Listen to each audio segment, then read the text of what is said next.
Hello guys, how are you all good? Quick guys. तो guys, last time हम लोगों ने इलेक्ट्रोस्टैटिक पोटेंशियल अपना चैप्टर कंप्लीट किया था, जिसमें हम लोगों ने पोटेंशियल की जो सारी जो चीजें आती थी वो हमने कंप्लीट की थी। आज हम अपना नया टॉपिक लेकर आए हैं। आज हमारा जो टॉपिक है वो कैपेसिटेंस है, जो हमारे फिजिक्स की यूनिट फर्स्ट का फोर्थ पार्ट हम मानते हैं उसको। तो गाइस, अगर किसी ने मेरी पहली वीडियोस नहीं देखी है तो प्लीज उन्हें देखें, ताकि आपको ये चैप्टर भी आसानी से समझ में आ जाए। तो चलिए हम स्टार्ट करते हैं। माय नेम इज दमन खंडेलवाल और ये आपका चैनल अपना। So let's start. कैपेसिटेंस होता क्या है? अभी हमारा जो चैप्टर है दैट इज कैपेसिटर। देखो बेटा, कैपेसिटर ये डिवाइस होती है। This is device which stores, ये स्टोर करती क्या? Electric charge. और किस टर्म में? In term of energy. ये हमारी डिवाइस होती है जो इलेक्ट्रिक चार्ज को स्टोर करती है in the term of energy. अब देखिए, मैं बताता हूं इसका काम क्या है। आप हमारे पास कुछ ऐसे भी इंस्ट्रूमेंट्स हैं जो ज्यादा एनर्जी, जिनको चलाने के लिए हमें ज्यादा एनर्जी जरूरत पड़ती है, लगभग 25 टू 50 एम्पियर तक की। जैसे हमारा इलेक्ट्रिक मोटर है, इलेक्ट्रिक फैन आपका हो गया, एंड एक कैमरा आपका होता है। तो इन चीजों का क्या है, ये ज्यादा मतलब कि जैसे आप ज्यादा इनको करंट की जरूरत पड़ती है चलने के लिए मतलब चालू करने के लिए। अब ज्यादा करंट हम कैसे दें? हमारे पास तो एक लिमिटेड ही इलेक्ट्रिसिटी आती है। तो हम लोग क्या करते हैं, हम एक डिवाइस का इस्तेमाल करते हैं जो एनर्जी को स्टोर करता है, स्टोर करके रखता है। और जैसे ही हम अपना स्विच ऑन करते हैं तो वो एकदम बहुत सारी एनर्जी देता है उसको चलने के लिए।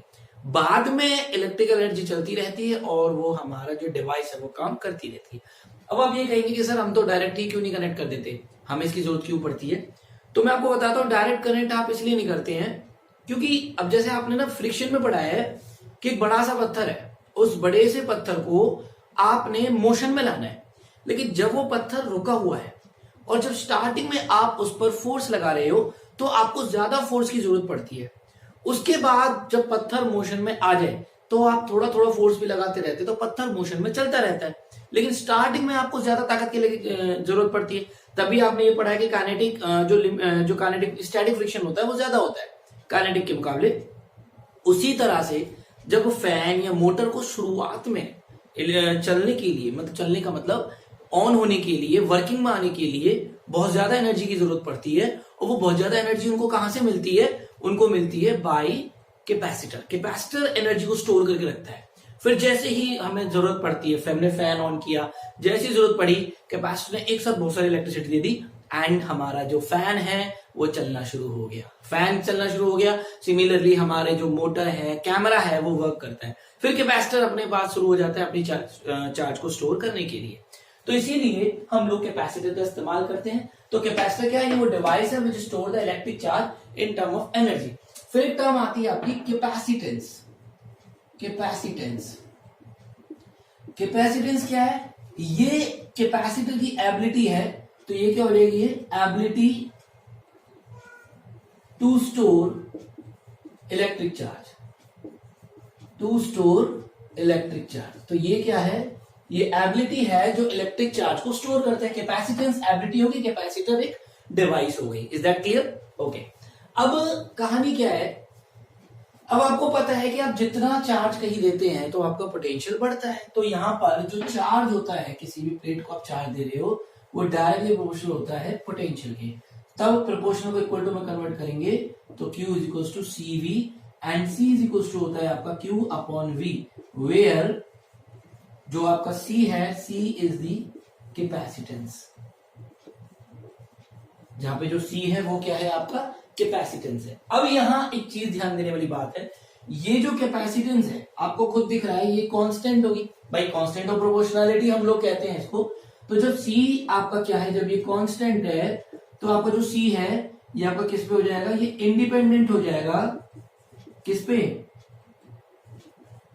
इंडिपेंडेंट होगा? चार्ज और पोटेंशियल पे। Independent to C and V। यानी अगर हम C को कितना चेंज करें, V को कितना चेंज करें, लेकिन कैपेसिटेंस पे कोई फर्क नहीं पड़ता, ये बात ध्यान रखना। और जनरली हम लोग इसीलिए मतलब ये कांस्टेंट क्वांटिटी हो गई ना, आपने कैपेसिटर लिया, उस कैपेसिटर की मान लेते कुछ भी स्टोरेज की क्षमता है, कुछ भी उसकी मतलब स्टोरेज की लिमिट है, तो आप उसको कम पोटेंशियल दो, वो कम के अकॉर्डिंग स्टोरेज कर लेगा। लेकिन आप उसकी लिमिट से ज्यादा पोटेंशियल दे दो, लेकिन जितनी उसकी लिमिट है वो उतना ही स्टोरेज करता है, तो दैट इज योर कैपेसिटेंस। अच्छा, इसकी अगर यूनिट की बात करते हैं कैपेसिटेंस की, तो इट्स यूनिट इज फैराड। इसकी एसआई जो यूनिट है वो फैराड है, जिसको हम एफ से डिनोट करते हैं, दैट इज कैपेसिटेंस। ठीक, अच्छा अब कहानी आती है कैपेसिटेंस जो है फिर वो किन किन चीजों पर डिपेंड करता है। अगर इन पर डिपेंड नहीं करता तो वो किस चीजों पर डिपेंड करता है, एक बार वीडियो को पॉज करके इसको नोट कर लें, तो मैं इसको रब करने जाऊंगा।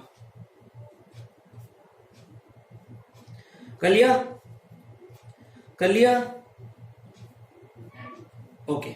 अब जो कैपेसिटेंस डिपेंड करता है वो किन किन चीजों पर डिपेंड करता है, तो मैं इसे रब कर रहा हूं 1 2 3 I am going to rub it, 1 2 3 I am going to rub it guys. Okay, तो जो कैपेसिटेंस होता है वो किन किन चीजों पर डिपेंड करता है, वो कुछ चीजों पर डिपेंड करता है, जैसे नंबर 1 ये लिख सकते हो आप, कैपेसिटेंस डिपेंड्स अपॉन नंबर 1, एक ही डिपेंड करता है किस पे, शेप ऑफ द कंडक्टर, कि आपने जिस कंडक्टर में इसको स्टोर करना है चार्ज को, शेप ऑफ कंडक्टर, यानी कि आपका जो कंडक्टर चार्ज को स्टोर कर रहा है उसका शेप कैसा है। देखो शेप के बेस पे भी कैपेसिटर 2-3 तरह के होते हैं, parallel plate capacitor, spherical capacitor, cylindrical capacitor, तो ये अलग अलग शेप जैसे हो जाती है, तो इनकी अलग अलग जो है कैपेसिटी होती है। तो पहला तो ये डिपेंड कर रहा है किस पे, शेप ऑफ द कंडक्टर। दूसरा डिपेंड करता है नेचर ऑफ सराउंडिंग मीडियम, आपने सराउंडिंग मीडियम कैसा लिया, डाइलेक्ट्रिक लिया या फिर नॉर्मल एयर आपने ले लिया, तो दूसरा किस पर डिपेंड करेगा, नेचर ऑफ सराउंडिंग मीडियम। अगर आपने सराउंडिंग में डाइलेक्ट्रिक ले लिया तो ये ज्यादा चार्ज को स्टोर कर लेता है के टाइप में, अगर आपने सराउंडिंग में कम ले लिया तो ये कम चार्ज को स्टोर करता है। ठीक है, तो ये किस पे करता है, सराउंडिंग मीडियम। और तीसरा डिपेंड करता है presence of other conductor in its neighbourhood. ठीक है, तीसरा किस पर डिपेंड करेगा, presence of other conductor in its neighbourhood, यानी इसके नेबरहुड में जैसे आपने वही बात आ गई ना, आप अदर कंडक्टर एक और आपने मान के चलिए, एक हमारे पास यहाँ स्पेयर है, स्पेयर में आपने चार्ज लिया, उसके बगल में एक दूसरा स्पेयर रख दो, वो और ज्यादा चार्ज को स्टोर करता है, इलेक्ट्रिक फील्ड आपकी और स्ट्रांग हो जाती है। ठीक, तो इस वजह से आपका जो था ये 3 प्रॉपर्टीज हैं कि हमारे पास जो कैपेसिटेंस होता है किसी भी कंडक्टर का वो इन 3 चीजों पर डिपेंड करती है। तो कौन कौन सी पे करती है, एक तो शेप पे, कि आपका जो कैपेसिटर है वो किस शेप का है, सिलिंड्रिकल शेप का है या स्फेरिकल शेप का है, या फिर आपका पैरेलल प्लेट कैपेसिटर की फॉर्म में है। दूसरा डिपेंड करता है नेचर ऑफ सराउंडिंग मीडियम, कि आपके जो कैपेसिटर के सराउंडिंग मीडियम का नेचर कैसा है, नेचर आपने डाइलेक्ट्रिक ले रखा है मीडियम, या फिर मीडियम आपका सपोज एयर है, सिर्फ एयर है चारों तरफ और कुछ नहीं है, या दोनों दो प्लेट है, प्लेट के बीच में आपने डाइलेक्ट्रिक लगा दिया तो कैपेसिटेंस बढ़ जाता है। अगर डाइलेक्ट्रिक नहीं रखेंगे तो कैपेसिटेंस मतलब रहता है, बट डाइलेक्ट्रिक रखने के बाद और बढ़ जाता है। तीसरा presence of other conductor, other बगल में आसपास में आपने क्या कंडक्टर रखा हुआ, अगर एक और कंडक्टर है तो वो चार्ज को और ज्यादा स्टोर करता है, तो इलेक्ट्रिक फील्ड स्ट्रांग होती है। तो this is the properties of the capacitance किन चीजों पर डिपेंड करता है। अच्छा, अब जब कैपेसिटेंस के बारे में बात चल रही है तो आपको एक नई चीज मैं बताता हूं। कैपेसिटेंस में नई चीज तो नहीं है, पुरानी है। कैपेसिटेंस में पहले आए थे स्फेरिकल कैपेसिटर। अब स्फेरिकल कैपेसिटर शुरू में बनाए गए थे, उनपे चार्ज स्टोर होने लगा, लेकिन वो बाद में फेल हो गए। स्फेरिकल कैपेसिटर बाद में फेल कर दी गई, क्यों, उनके अंदर कुछ कमियां थी। कि सबसे पहले तो इनकी जो लिमिटेशन थी, एक तो इनके अंदर लो कैपेसिटेंस था, मतलब ज्यादा चार्ज को स्टोर नहीं कर सकते, लो कैपेसिटेंस। ठीक, दूसरा था कि जो इसकी जो स्टोर्ड एनर्जी है वो बाउंडेड नहीं थी। ठीक है, stored energy was not bounded, कि जो इसकी जो स्टोर्ड एनर्जी थी वो बाउंडेड नहीं थी। बाउंडेड मतलब क्या है, जैसे ये आपका है, आपने ये स्पेयर है, यहाँ पे चार्ज को स्टोर किया, तो इसकी फील्ड लाइन जो है वो इस तरह से बनेंगे। और जब ये बाउंडेड ही नहीं होंगी, कोई भी अप टू इन्फिनिटी आपकी जा रही है, जब ये बाउंडेड ही नहीं होंगी, अप टू इन्फिनिटी तक ये जा रही है, तो यहाँ आपका फील्ड वीक है। वीक है तो इस वजह से जो कैपेसिटेंस था वो भी लो था। फिर इसको बाद में फेल कर दिया गया, और इसको फेल करने के बाद सामने आपका क्या आया, पैरेलल प्लेट कैपेसिटर। फिर इसके बाद जो यूज में आने लग गया पैरेलल प्लेट कैपेसिटर। अच्छा, पैरेलल प्लेट कैपेसिटर की जो कैपेसिटेंस था वो भी इंक्रीज हो गया, और जो उसकी जो एनर्जी थी वो भी बाउंडेड हो गई, मतलब वो नॉट बाउंडेड नहीं रही। तो एक बार इसको नोट कर लें, आप वीडियो को पॉज करके नोट कर लें, नोट्स बनाते रहें साथ के साथ। देखिए जो आप पढ़ रहे हो उसके साथ के साथ नोट्स बनाते रहें, और हमारे चैनल को भी लाइक जरूर कर दें अगर आपको हमारी वीडियो पसंद आती है तो, और कमेंट भी करें, अच्छा कमेंट करें तो और अच्छा है, और बाकी मर्जी आप लोगों की है, मैं कुछ नहीं कह सकता। तो मेरा बिट नोट करके एक बार पॉज करके नोट कर लें, मेरा bit. Okay, I am going to rub it guys, 1 2 3। चलिए, इसके बाद हमारा जो नेक्स्ट टॉपिक है that is capacitance of a parallel plate capacitor. एक पैरेलल प्लेट कैपेसिटर की कैपेसिटेंस। तो next topic is capacitance of a parallel plate capacitor. एक पैरेलल प्लेट कैपेसिटर का कैपेसिटेंस ये क्या था, इसमें मान लेते हैं, देखो जो पैरेलल प्लेट, नाम से पता चल रहा है पैरेलल प्लेट, यानी यहां पे दो पैरेलल प्लेट्स आपकी होती हैं। एक प्लेट आपकी ये रही, और सपोज एक पैरेलल प्लेट आपकी ये है। एक प्लेट पे आपका होता है पॉजिटिव चार्ज, एंड जो दूसरी प्लेट होगी वहां आपका होता है नेगेटिव चार्ज, और दोनों प्लेट्स के बीच में एक होता है इलेक्ट्रिक फील्ड। मान लेते हैं कि इस प्लेट का एरिया A1 मान लेते हैं, और इस प्लेट का एरिया A2 मान लेते हैं, ठीक। और दोनों प्लेट्स के बीच की डिस्टेंस हम मान लेते हैं स्मॉल d। तब इसकी कंडीशन क्या होगी, पैरेलल प्लेट कैपेसिटर बनाने की कंडीशन, कि आपका जो A1 है that must be equal to A2। एक तो A1 A2 आपका जो है वो बराबर होना चाहिए, ठीक।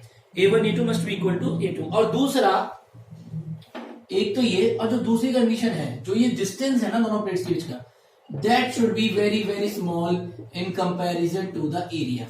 एक तो दोनों प्लेट्स के एरिया बराबर होने चाहिए, और उसके बाद डी जो है वो बहुत छोटा होना चाहिए। यहां पे आप खुद देखिए, अब आपकी जो एनर्जी है दैट इज बाउंडेड, यहाँ पे बाउंडेड होगी, दो प्लेट्स के बीच की बाउंडेड होगी। दूसरा, आप इसकी जो कैपेसिटेंस है वो भी इंक्रीज हो जाती है इसके थ्रू।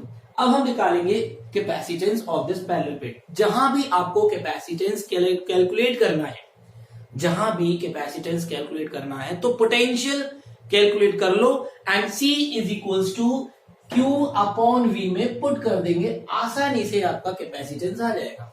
कुछ बात समझ में आई?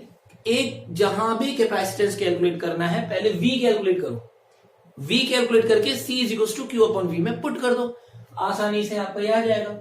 अब जैसे मान लेते हैं जब हम इसको चार्ज करते हैं कैपेसिटर को, तो हम इसको धीरे धीरे चार्ज करते हैं, ठीक है। जैसे हम कैपेसिटर को चार्ज करेंगे तो हम धीरे धीरे चार्ज करेंगे, तब उस केस में जो हमारे पास फॉर्मूला होता है कि आप सॉरी इसको ऐसे कर लेंगे आप लोग, देखिए, तब यहां पे आपने एक फॉर्मूला पढ़ा है कि as E is equals to होता है आपका dV अपॉन dr। पोटेंशियल के केस में मैंने आपको कराया था, तब उस केस में अब यहां पे डेल्टा V में ले लेता हूं V की जगह पे, इन दोनों प्लेट्स के जो पोटेंशियल का जो डिफरेंस है, क्योंकि यहां मान लेते हैं जो इसका जो सरफेस चार्ज डिस्ट्रीब्यूशन है वो प्लस का सिग्मा है, और यहां माइनस सिग्मा है सरफेस चार्ज डिस्ट्रीब्यूशन। और इन दोनों में क्योंकि यहाँ पॉजिटिव है तो हायर पोटेंशियल हम लेते हैं, नेगेटिव है तो हम यहाँ लोअर पोटेंशियल लेते हैं, इस वजह से मैंने डेल्टा वी ले लिया। और इलेक्ट्रिक फील्ड की लेंथ यानी कि आपकी स्मॉल डी, तब यहां से जो डेल्टा वी हो जाएगा वो कितना हो जाएगा, E डॉट डी। अच्छा, E का एक फॉर्मूला आपको पढ़ा है, जब अगर शीट्स होती है, आपने फर्स्ट चैप्टर में पढ़ा है कि जब शीट होती है तब इलेक्ट्रिक फील्ड का फॉर्मूला होता है सिग्मा अपॉन एप्सिलॉन नॉट। तो यहाँ पे देखो, जब ऐसे आपने पढ़ा होगा, एक प्लेन शीट होती है इस तरह की, और हम यहाँ पे ऐसे करके वो मानते थे ये करके हम इलेक्ट्रिक फील्ड निकाल देते बाय गॉस लॉ। तो हमारे पास जो इलेक्ट्रिक फील्ड का फॉर्मूला आता था वो सिग्मा अपॉन एप्सिलॉन नॉट आता था एक साइड का, दोनों साइड में सिग्मा अपॉन 2 एप्सिलॉन नॉट आता था। तो हमने सिग्मा अपॉन एप्सिलॉन नॉट हम यहाँ पुट कर लेंगे, तो हो जाएगा क्यू अपॉन तो ये हो जाएगा आपका sigma upon epsilon not into में टी। अब सिग्मा क्या होता है आपका, sigma delta Q by delta A, या आप इसको क्यू अपॉन में ए भी लिख सकते हो। तो आपको हो जाएगा Q upon A epsilon not into में टी। तो ये आपका क्या रहेगा, डेल्टा वी आ जाएगा। अब मैंने आपको बताया था कि जब पहले आप डेल्टा वी निकाल लो, डेल्टा वी निकाल के सीधे इस फॉर्मूले में पुट करो, तो यहां पर जो कैपेसिटेंस हो जाएगा वो कितना हो जाएगा, C is equals to Q upon delta V. अच्छा क्यू अपॉन डेल्टा वी हम ये वैल्यू पुट करेंगे Q upon A epsilon not A D, तो Q upon A epsilon not into में डी। देखिए क्यू से क्यू कैंसिल आउट हो जाएगा, आपकी वैल्यू हो जाएगी epsilon not A by D. तो capacitance of parallel plate capacitor का फॉर्मूला आपका आ जाता है epsilon not A by D. अब ये डिपेंड करता है, देखिए एप्सिलॉन नॉट मैंने शब्द यूज किया, एप्सिलॉन नॉट हम जो यूज करते हैं वो हम यूज करते हैं किसके लिए, जब आपको मतलब एयर दे रखा हो, जैसे ये दो प्लेट्स हैं, प्लेट्स के बीच में एयर है। अब मान लेते हैं मैंने अगर इस प्लेट्स के बीच में कोई डाइलेक्ट्रिक रख दूं, कुछ डाइलेक्ट्रिक भर दूं इसके अंदर, जिसका जो डाइलेक्ट्रिक कांस्टेंट वो के है।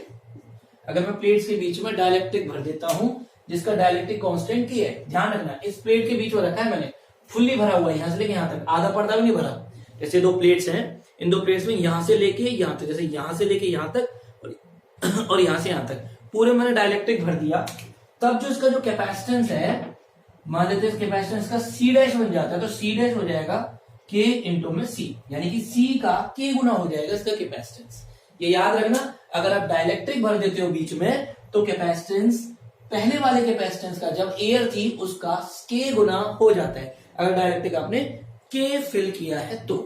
अब यहां से इसको एक बार नोट कर लें, फिर मैं यहां से आप खुद देखिए, आपको एक नई चीज पता चल रही है कि जो कैपेसिटेंस है पैरेलल प्लेट कैपेसिटर का, वो किस किस चीज पे डिपेंड कर रहा है। एक तो एरिया पे डिपेंड कर रहा है, अगर आप एरिया बढ़ा देते हो प्लेट का तो कैपेसिटेंस बढ़ जाएगा, है ना। तो एरिया के तो डायरेक्टली प्रोपोर्शनल आ रहा है, और जो बीच की जो डिस्टेंस है, वैसे डी हम बहुत छोटी लेते हैं, वो उसको और कम करेंगे तो कैपेसिटेंस भी इंक्रीज होगा। तो वीडियो को पॉज करके एक बार इसको नोट कर लें, फिर मैं इसको लिखवाता हूं। कर लिया, 1 2 3 कर लिया, लिख लें guys.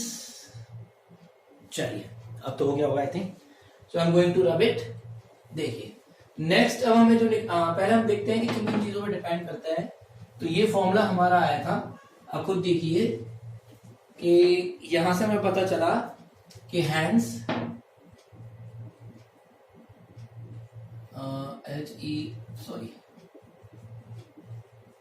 hence capacitance of a parallel plate capacitor is number 1। अब देखिए क्या है कि डायरेक्टली प्रोपोर्शनल टू एरिया, ठीक, अब देख रहे हो एरिया बढ़ाएंगे तो कैपेसिटेंस बढ़ेगा। दूसरा inversely proportional to 1 by distance between plates, और थर्ड है आपका, अब यहां से देखिए अगर आप इसमें एप्सिलॉन में मीडियम लगाते चले जाओगे तो ऑब्वियसली ये बढ़ेगा। तो डिपेंड किस पे करता है, एप्सिलॉन या हाँ एप्सिलॉन नॉट आप कह सकते हो, ठीक है, मतलब एप्सिलॉन नॉट के ऊपर वो डिपेंड करता है, या परमिटिविटी ऑफ द मीडियम आप कह सकते हो बिटवीन द प्लेट्स, ठीक है, ऐसे लिख दो चाहे कि permittivity of the medium between plates, कि प्लेट्स के बीच के परमिटिविटी पे डिपेंड करता है। तो आप यहां से लिख सकते हो कि C is direct to the epsilon. अब एप्सिलॉन में कुछ भी हो सकता है, ठीक है, तो ये इन चीजों पे आपका ये डिपेंड करता है। समझ में आया? वीडियो को पॉज करके नोट कर ले, फिर मैं एक क्वेश्चन हम कर लेते हैं। हो गया? मेरा बिट रब कर दूं मैं, रब कर देते हैं। चलिए देखिए, अब एक क्वेश्चन हम ले लेते हैं इसके बेस पे कुछ एक आध, क्योंकि जब तक क्वेश्चन प्रैक्टिस नहीं होगी तो हमारा कोई बेनिफिट नहीं है किसी चीज को, क्योंकि कंसेप्ट हमारे उसी से क्लियर होते हैं। तो देखिए, एक क्वेश्चन जैसे आपके सामने रखा जाता है, एक क्वेश्चन बोर्ड पे मैंने आपके लिखा है, वीडियो को पॉज करके वाली क्वेश्चन ट्राई करें, वीडियो को पॉज करके वो ट्राई करें, वीडियो को पॉज करके वो ट्राई करें, कर लें एक बार पॉज करके। हो गया, हो गया, ओके।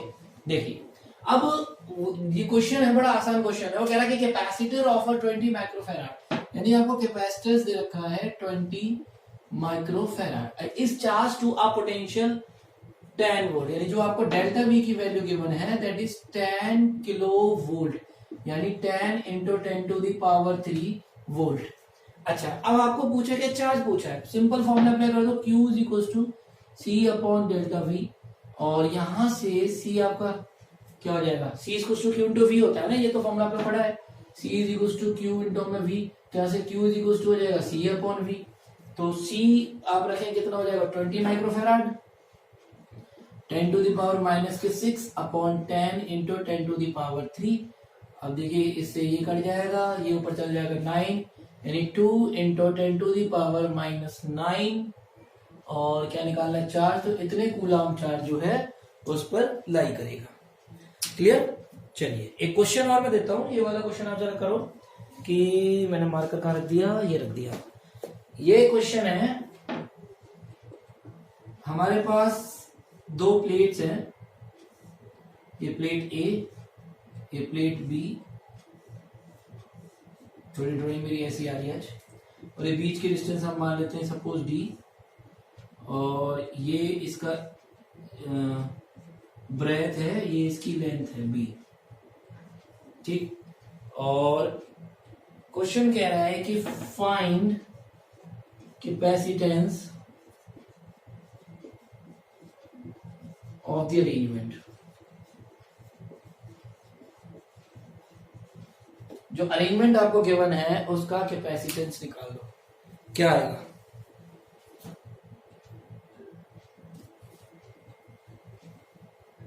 वीडियो को पॉज करके वो ट्राई करें।